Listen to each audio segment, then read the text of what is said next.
우리가 흔히 가르칠 때 견갑부로 상방 회전하세요라고 하면은 한 스트로크당 나가는 거리가 중요하다고 생각할 수 있지만 이거보다 더 중요한 게 뭐냐면요.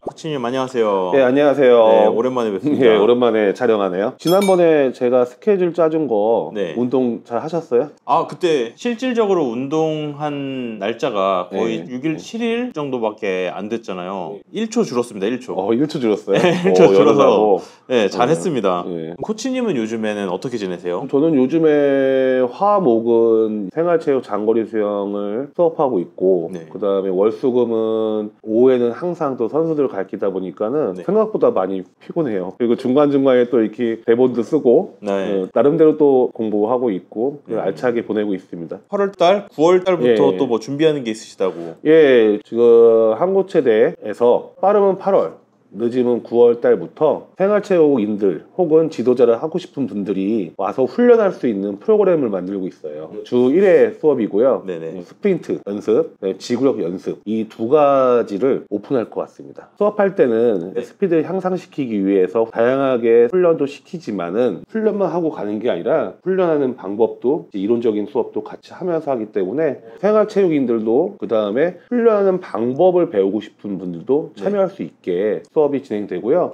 저 혼자 하는 거는 아니고요. 장거리 수영과 단거리 수영은 연습 방법이 다르기 때문에 이 파트를 나눠가지고 장거리 수영은 한국체대 교수님께서 하실 거고요. 단거리는 제가 이제 수업을 하게 됩니다. 실제 엘리트 수영에서 활용하고 있는 수업과 이론을 같이 수업을 하려고 계획 중에 있으니 추후에 공지 올리면은 많이 참여 부탁드립니다. 되게 많은 분들이 관심 있어 하실 것 같은데 네. 수준이 좀 있어야지 되는 거 아닌가요? 그냥 50m 정도만 가시면 네. 또 거기 수준에 맞게 예를 들어서 28초 때 자유형을 하시는 분과 40초 때 자유형 분이 있잖아요. 그렇죠? 네. 방법이 또 다르겠죠? 그렇죠. 그러니까 이 두 가지를 다 포괄해서 여러 가지 방식으로 하고요. 수준별로도 하니까 걱정하지 마시고 누구나 참여가 가능합니다. 제가 가서 컨텐츠 한번 찍어야 되는 거 아닙니까? 예, 꼭 오셔야죠. 오셔가지고 1번 쓰셔가지고 무슨 1번이에요? 말도 안 돼.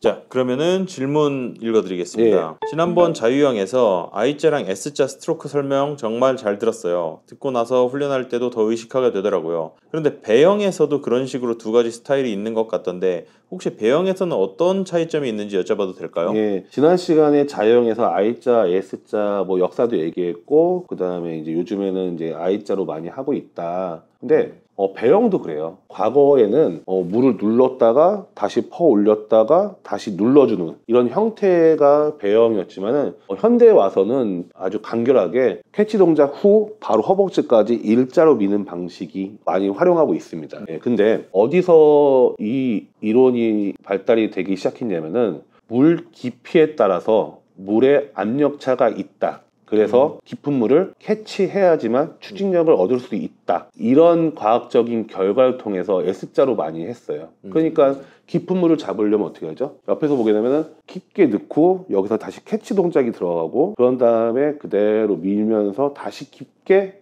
눌러줬다가 올라가는 방식이라고 얘기를 했죠. 근데 또 현대에 와서는요. 이 물 깊이에 따라서 압력의 차이가 없다. 근거가 없다. 물 깊이가 아니라 내가 얼마큼 물을 여기서 잘 가둬가지고 미는 게 중요한 거지 이 깊이가 중요하지 않다. 그냥 밀어도 된다. 그러면서 이제 수영 선진국에서 그냥 일자로 미는 방식을 선택을 하고요. 두 번째 이유는 뭐냐면요. 배영 같은 경우에는 한 스트로크당 나가는 거리가 중요하다고 생각할 수 있지만 이거보다 더 중요한 게 뭐냐면요. 양팔이 얼만큼 연결이 되냐가 제일 중요해요. 아무래도 깊게 눌렀다가 깊게 누르는 방식은 팔이 돌아가는 속도가 느려질 수밖에 없겠죠. 그렇죠. 그냥 일자로 간결하게 끝내가지고 이 전체적인 팔이 돌아가는 이 박자가 빨라지게 하는 거. 그렇게 현대 수영은 변하고 있고요. 저는 개인적으로는 이 수영이 맞다고 생각을 해요. 그래서 저는 배영 선수들한테 그냥 간결하게 연결을 시키라고 지도를 해요. 근데 제가 대표팀에 있을 때 배영 선수를 이제 가르쳤는데 그 선수한테는 그렇게 지도 안 했어요. 그 방식이 맞다고 저는 생각하고 있지만 이 선수는 이미 오래전부터 깊게 잡는 연습을 많이 했던 선수예요. 그리고 깊게 잡는 방식으로 대표팀까지 된 선수예요. 이 선수의 장점은 스트로크당 나가는 거리가 장점이에요. 그러니까 경기력이 좋은 선수를 지도할 때는요, 이 선수의 장점을 먼저 파악하고 그거를 해치지 않는 선에서 무언가를 고쳐야지 무조건 일자 미는 게 좋대, 야 너도 일자 밀어, 이거는 이 선수의 장점을 잊어먹을 수 있기 때문에 고칠 수 있는 단점만 고치고 이 선수가 갖고 있는 장점을 건드리지는 않았죠. 보통 보면은 단점을 전면적으로 고쳐야 되냐 아니면 장점을 부각시켜야 되냐, 이제 이런 차이가 있겠죠. 네. 어린아이 때는 단점을 다 고쳐야죠. 하지만은 어느 정도 실력이 올라온 선수들은 장점을 부각시키는 게 더 좋은 것 같아요. 너무 단점만 고치려고 하다 보면 이 선수의 장점을 잊어먹을 수 있어요. 핵심 포인트는 그거예요. 장점을 유지하면서 단점을 고쳐야 돼요. 그렇기 때문에 배영도 S자, I자가 있었지만 저도 I자로 밀라고 하지만 이 선수의 장점을 유지하기 위해서 그렇게 지도를 하지는 않았었어요. 자유형 할 때 팔이 접영할 때처럼 옆으로 빠진다고 하는데 왜 그런 건가요? 저는 제대로 한다고 느끼는데 보기엔 아닌가 봐요. 그리고 자유형 할 때 손 모양은 어떻게 하나요? 벌리는 사람도 있고 손가락을 붙이는 사람도 있던데 궁금합니다. 첫 번째는 자유형할 때 옆으로 이렇게 저병처럼 빠진다는 거고요. 두 번째는 이 손 모양을 가지고 이거 어떻게 해야 되나 이 얘기이신 것 같은데, 먼저 우리 리커버리가 공식적인 용어는 없어요. 근데 우리가 흔히 얘기하는 팔 꺾기라고 하죠. 그 다음에 팔 피는 게 있죠. 팔 피는 거는 스트레이트 암, 오버암, 오픈암이라고 얘기하거든요. 그럼 팔 꺾기는 뭘까요, 명칭이? 하이엘보라고 하이엘보, 그렇죠. 하이엘보 리커버리라고 하는데 다른 말로 리프트 앤 시프트라고 해요. 리프트라는 뜻은 들다는 뜻이죠. 그리고 시프트는 다시 옮겨놓는 거예요. 그걸 봤을 때 옆으로 빠진다고 하신 거는 옆으로 돌리고 있는 거예요. 리커버 옆으로 돌리는 게 아니라 리프트, 피니시가 끝난 다음에는 팔꿈치가 주도를 해가지고 그냥 들어주는 동작인 거예요. 그리고 리프트 앤 시프트라겠죠. 그런 다음에 앞으로 이제 이동을 시키는 게 리커버리의 메커니즘인데 이 글로만 봐서는 이렇게 들었다 옮겨놓는 동작이 아니라 그냥 저병처럼 옆으로 그냥 돌려버리기 때문에 그런 현상이 나타나지 않을까. 그래서 자유형 리커버리 용어를 통해서 살펴본 리커버리 방법은 피니시가 끝난 다음에 팔꿈치를 드는 동작이지 돌리는 동작이 아니다. 그리고 든 다음에 어떻게 해야 되죠? 그냥 앞에다가 찔르듯이 가면 돼요. 이게 리커버리의 메커니즘이라고 할 수 있죠. 그럼 두 번째 질문은 손 모양인데 이거 되게 명확하게 나와 있는 연구 자료 있어요. 어떤 거죠? 일단 첫 번째가 다 모으고 여기를 평평하게 만든 경우, 두 번째가 손바닥을 펴고 엄지를 핀 경우, 그다음에 세 번째가 손바닥은 폈지만 손가락이 벌어진 경우, 그 다음에 네 번째가 손가락을 모았지만 이 손바닥 있죠? 손바닥이 구부린 경우. 결과만 가지고 얘기를 하자면 우리가 수영을 하다 보면 손이 앞뒤로 움직이기도 하고 옆으로도 움직이기 하잖아요. 근데 앞에서 뒤로 움직이는 거는 이렇게 하나 이렇게 하나, 이것도 마찬가지예요. 이 방법도 별 차이가 없었어요. 한 가지만 차이가 있었어요. 벌리는 거 빼고 나머지 세 가지는 별 차이가 없었어요. 근데 옆으로 갈 때는 나머지 세 가지 방법보다 엄지손가락이 벌어진 게 더 효과적이라고 연구에서 나왔어요. 그럼 다시 모을 때는 인수입은 엄지손가락이 모아준 게 더 효과적이다. 정리해서 얘기하자면 당기는 거는 손가락만 안 벌리면 돼요. 그리고 특히 옆으로 가는 거는 손가락 벌리는 게 살짝 유리하다. 들어올 때는 다시 손가락을 모아주는 게 유리하다. 근데 이런 것까지 신경 쓰면서 수영할 수는 없잖아요. 그렇죠? 이 네 가지 방법 중에서요, 그냥 일반적으로 다 별 차이 없이 할 수 있는 방법은 평평하고 모아주는 방식이에요. 수영을 처음 하시는 분들한테 지도할 때는 여기서부터 손가락을 모으시고 그대로 모아가지고 손끝부터 손바닥에 그 똑같은 압력이 가하게 만드셔라. 이렇게 손가락을 모으고 평평하게만 유지를 하신다면은 별 그렇게 크게 영향을 미치지 않아요. 딱 한 가지만 아니면 되는 거예요. 벌리는 동작. 그렇죠. 그렇죠. 이 질문은 이 정도로 답을 할 수 있을 것 같아요. 이건 뜬금없는 질문일 수도 있는데요. 제가 요즘에 좀 자유형 하면서 이제 항상 오른쪽으로 호흡만 하다 보니까 좀 밸런스가 깨지고 이러는 것 같아가지고 그때 양쪽 호흡을 해라 막 이런 얘기도 막 많이 듣고 하는데, 근데 처음에 이제 자유형을 배울 때 어떤 쪽 호흡이 좀 나한테 유리한지를 좀 찾아가는 과정이 있을 거 아니에요. 그렇죠. 그런 거는 좀 어떻게 정할 수 있나요? 방법이 하나 있긴 해요. 과학적으로 명확하게 딱 밝혀진 건 아니지만은 뇌신경 하시는 의사 선생님한테 한번 물어봤어요. 이런 방법이 어떠냐 했더니 되게 일리가 있는 얘기라고 하더라고요. 그래서 제가 한번 소개를 할게요. 손을 모으신 다음에요, 작은 구멍을 만든 다음에 제가 PD님을 바라볼게요. 네. 예, PD님, 네. 이 구멍으로 저 보이죠? 네. 제 어느 쪽 눈이 보이세요?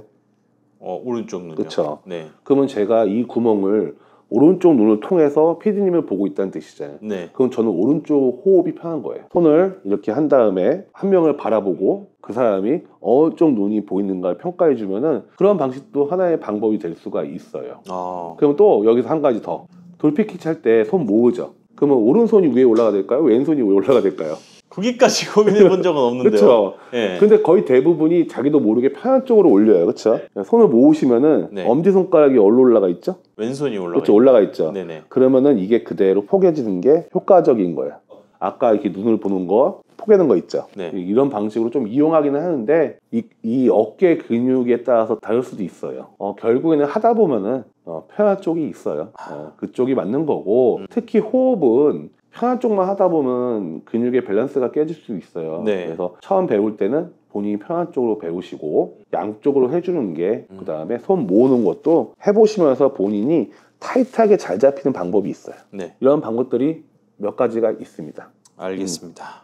저희 코치 선생님께서 자유형에서 글라이딩을 할 때 중심을 잡고 앞으로 쭉 뻗으라고 하시는데요. 이게 정확하게 어떤 의미인지 잘 모르겠습니다. 자유형 글라이딩을 어떻게 해야 제대로 하는 건지 자세히 설명해 줄 수 있을까요? 일단 자유형 글라이딩하는 동작 자체가 엔트리 후 앞으로 미는 동작인 거죠. 해부학적으로 정확하게 얘기하면은 정거근이 앞으로 밀어주는 동작이면서 네. 견갑골 상방 회전이 되는 동작을 얘기하는 거예요. 근데 우리가 흔히 가르칠 때 견갑골로 상방 회전하세요라고 하면은 좀 의미는 알겠지만 이게 잘 안 되죠. 네. 그렇죠. 자유형도 광배근이 늘어나듯이 가는 거 맞아요. 네. 근데 광배근만 늘어나면 이게 손이 어디로 갈지 몰라요. 네. 예. 그래서 이 대흉근 있죠. 네. 예. 대흉근이 늘어지게 되면요. 네. 중심 잡기가 훨씬 편해져요. 물론 자유형 글라이딩은 이 롤링하고 관계가 있죠. 이 롤링이 되면서 앞으로 어깨가 밀어주는 동작인 거죠. 네. 밀다 보면은 거의 대부분 여기서 중심을 많이 놓치세요.